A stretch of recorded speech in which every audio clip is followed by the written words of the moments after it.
ভারতীয় বাংলাদেশস্থ যে হাই কমিশনে যেভাবে বাংলাদেশের পতাকাকে অবমাননা করা হয়েছে, বাংলাদেশের জনগণ কখনোই এটা মেনে নেবে না। নিশ্চয়ই সার্বভৌমত্বের প্রশ্নে এক বিন্দু ছাড় নয়।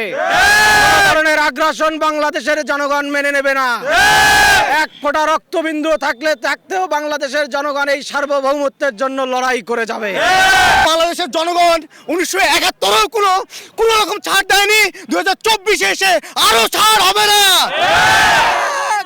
আমরা ব্যর্থ কণ্ঠে আহ্বান জানাচ্ছি, ধিক্কার জানাই ভারতীয় পররাষ্ট্রনীতিকে, ধিক্কার জানাই বাংলাদেশ নিয়ে তাদের দৃষ্টিভঙ্গি নিয়ে, ধিক্কার জানাই বাংলাদেশ সম্পর্কে তাদের কর্তৃত্ববাদকে।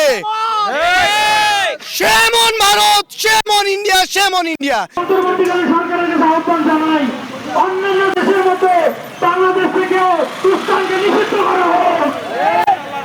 আমরা ভারতীয় আগ্রাসনের বিরুদ্ধে, আমরা চাই ভারতের সাথে সুসম্পর্ক রাখতে, কিন্তু ভারত যদি আমাদের উপর তোষামোদি করে, যদি আমাদের উপর আধিপত্য বিস্তার করতে চায়, একটি স্বাধীন সার্বভৌম দেশের নাগরিক হিসাবে সরকার বলে আবারও রক্ত দিব, তারপরে ভারতের আগ্রাসন মেনে নিব না। ভারত সরকারকে বলবো, আপনারা যদি এইটার বিরুদ্ধে ব্যবস্থা না হন, বাংলাদেশে আপনাদের কোনো দূতাবাস আস্ত থাকবে না। আমরা ভারতের বিরুদ্ধে যুদ্ধ ঘোষণা করব। বাংলাদেশ সরকার যদি কোনো ব্যবস্থা না হয়, বাংলাদেশের মানুষ তাদের বিরুদ্ধে ব্যবস্থা নেবে।